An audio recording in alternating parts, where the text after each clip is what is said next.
Hello नमस्कार friend, आप देख रहे हैं आपका अपना यूट्यूब चैनल मोबाइल स्टडी। तो आज की वीडियो में हम साइंस की क्लास नंबर 3 लेकर आए हैं, जिसमें हम जीव विज्ञान यानी कि बायो के टॉप 20 क्वेश्चन कवर करेंगे जो आपको आना ही चाहिए, क्योंकि यह क्लास आपके नॉलेज को इंक्रीज़ करेगी एवं आपके आने वाली नेक्स्ट एग्जाम में भी काफ़ी मदद करेगी। इसलिए आप हमारे साथ वीडियो को देखने के लिए शुरू से लेकर एंड तक बने रहे। और अगर आपने इसके पहले वाली 2 क्लास भी अगर नहीं देखा है तो डिस्क्रिप्शन में लिंक दे रखा है, वहाँ जाकर भी आप आसानी से उस क्लास की फ्री में स्टडी कर सकते हैं। अब अपना मेन टॉपिक स्टार्ट करते हैं, जो कि पहला प्रश्न आपकी मोबाइल स्क्रीन पर मोबाइल स्टडी चैनल द्वारा डिस्प्ले हो चुका है। तो सबसे पहले प्रश्न की बात करते हैं। मनुष्य में कौन सा अवशेषीय अंग नहीं है, ये आपको बताना है। 4 ऑप्शन दिया है, उसमें से एक करेक्ट होगा। तो मनुष्य में सामने वाले जो चपटे दांत है वो अवशेषीय अंग नहीं है। तो आपका पहले नंबर का इस प्रश्न का करेक्ट आंसर होगा, जो कि दिया गया है। तो मनुष्य में जो अवशेषीय अंग नहीं है वो है सामने वाले चपटे दांत। Question number next.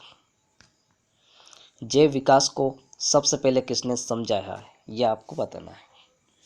तो जैव जिसने समझाया उस वैज्ञानिक का नाम बताइए। न्यूटन, लेमार्क, आइंस्टीन या फिर डार्विन ने। तो जैव विकास को सबसे पहले समझाने वाले वैज्ञानिक है वो है लेमार्क।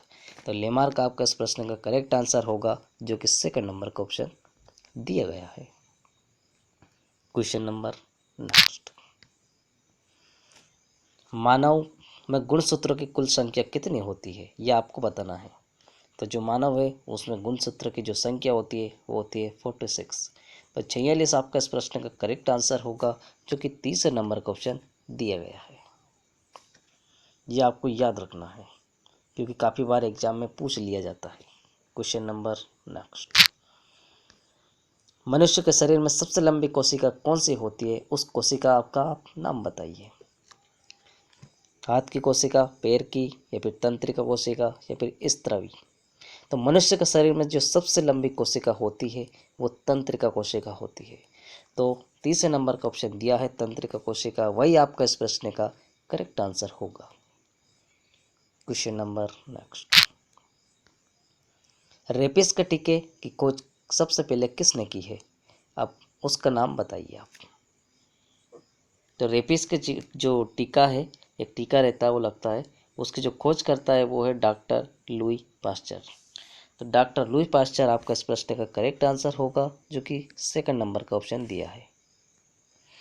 इन्हीं के द्वारा जो रेपिस के टीके हैं ये इसकी खोज हुई है, वे खोजकर्ता माने जाते हैं। Question number next. डीएनए की संरचना को सबसे पहले किसने रेखांकित किया है, उसका नाम बताइए आप। तो डीएनए की संरचना को सबसे पहले जो रेखांकित करने वाले जो वैज्ञानिक है उनका नाम है वाटसन व क्रिक।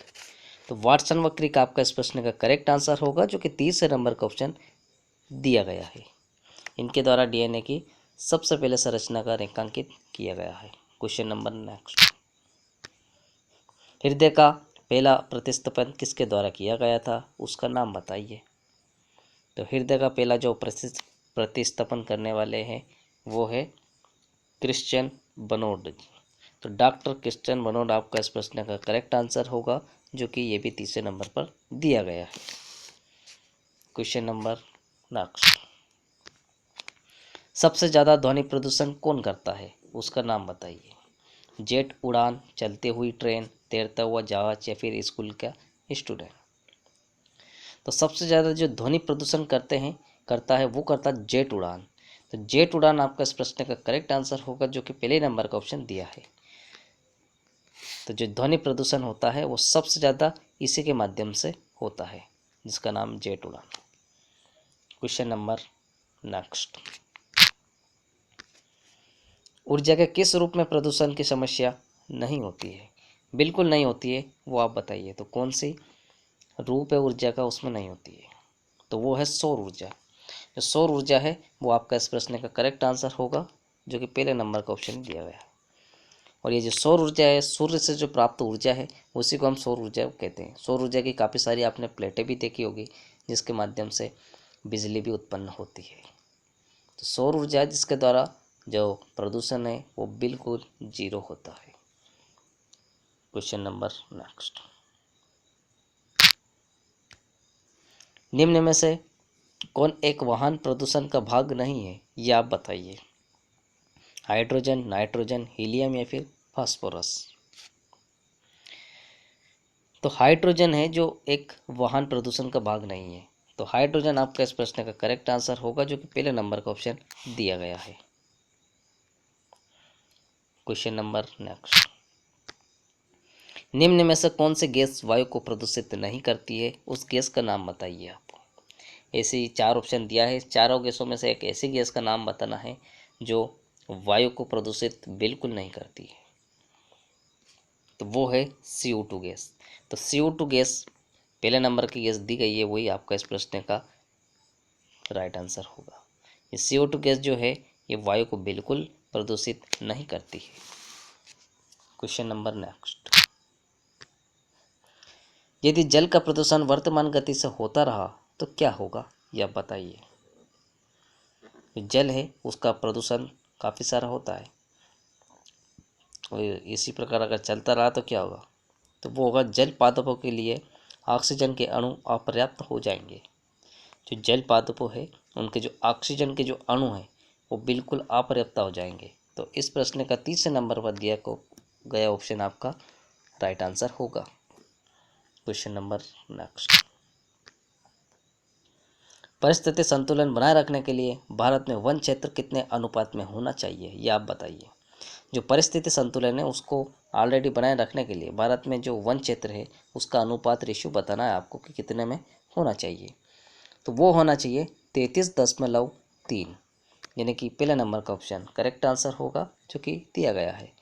तो जो परिस्थिति है उसका संतुलन बनाने के लिए 33.3 वन क्षेत्र के अनुपात में होना चाहिए। क्वेश्चन नंबर नेक्स्ट, पर्यावरण के अजैव अवयव का उदाहरण क्या है, यह आप बताइए। वायु, जानवर, वनस्पति या फिर भूमि।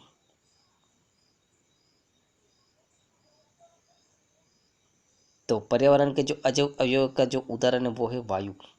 तो वायु आपका इस प्रश्न का करेक्ट आंसर होगा, जो कि पहले नंबर का ऑप्शन दिया गया है। तो यही है जो कि पर्यावरण के अजैव अवयव माने जाते हैं। क्वेश्चन नंबर नेक्स्ट, सौर ऊर्जा निम्न में से किससे प्राप्त होती है, यह आप बताइए। चंद्रमा, सूरज, हवा या फिर लाइट से। जो सौर ऊर्जा है वो हमें सूर्य से ही प्राप्त होती है, जैसा कि अभी इसके पहले वाले क्वेश्चन में भी हमने बात की थी। तो सूर्य से प्राप्त जो ऊर्जा है वो सौर ऊर्जा कहलाती है। आपने देखा भी होगा सोलर प्लेट है, वो काफ़ी सारे प्लांट भी है जो कि सोलर प्लांट के नाम से जाने जाते हैं। तो सेकंड नंबर का ऑप्शन इस प्रश्न का आपका करेक्ट आंसर होगा, जो कि दिया गया है। क्वेश्चन नंबर नेक्स्ट, जब हम बकरी या भेड़ का मांस खाते हैं तब कौन सा उपभोक्ता है, यह आप बताइए। जब हम मांस खाते हैं बकरी या भेड़ का तो कौन सा उपभोक्ता कहलाते हैं, वो आप बताइए। प्राथमिक, द्वितीयक, तृतीयक या फिर चतुर्थ। वो कहलाता है द्वितीयक। तो द्वितीयक में यानी कि दूसरा दूसरा आपका इस प्रश्न का करेक्ट आंसर होगा, जो कि दूसरे नंबर क्वेश्चन दिया है। जब हम जो ये खाते हैं ना भेड़ के जो मांस, इस प्रकार से जो नॉन वेज खाना, वेज खाना, तो जो मांस खाते हैं उसमें द्वितीयक में कहलाते हैं। तो द्वितीयक आपका इस प्रश्न का करेक्ट आंसर होगा, जो कि सेकंड नंबर का ऑप्शन दिया है। क्वेश्चन नंबर नेक्स्ट, मृदा अपरदन किसके द्वारा रोका जा सकता है, यह बताइए। जो मृदा अपरदन है उसको रोकने के लिए क्या उपाय करना चाहिए, वो आपको बताना है। तो वो करना चाहिए वन रोपण। जो वन रोपण है वो आपका इस प्रश्न का करेक्ट आंसर होगा। बड़े बड़े वन लगाए, पेड़ पौधे लगाए, जिससे मृदा अपरदन की रोकथाम हो सके। तो हमें वन को बचाना चाहिए। क्वेश्चन नंबर नेक्स्ट, सेल्यूलर और मॉलिक्यूलर जीव विज्ञान का केंद्र कहाँ स्थित है, उस शहर का नाम बताना है। मुंबई, जयपुर, हैदराबाद या फिर चंडीगढ़। तो जो सेलुलर और मॉलिक्यूलर जीव विज्ञान का केंद्र है वो हैदराबाद में स्थित है। तो हैदराबाद आपका इस प्रश्न का करेक्ट आंसर होगा, जो कि तीसरे नंबर का ऑप्शन दिया गया है। तो हैदराबाद में ही इसका जीव विज्ञान का केंद्र मौजूद है। क्वेश्चन नंबर नेक्स्ट, 80% से अधिक कोशिका में पाए जाने वाला पदार्थ क्या है, यह बताना है। जो हमारे शरीर की जो कोशिका है उसमें 80% से अधिक पाया जाता है, वो पदार्थ उसका नाम बताना है।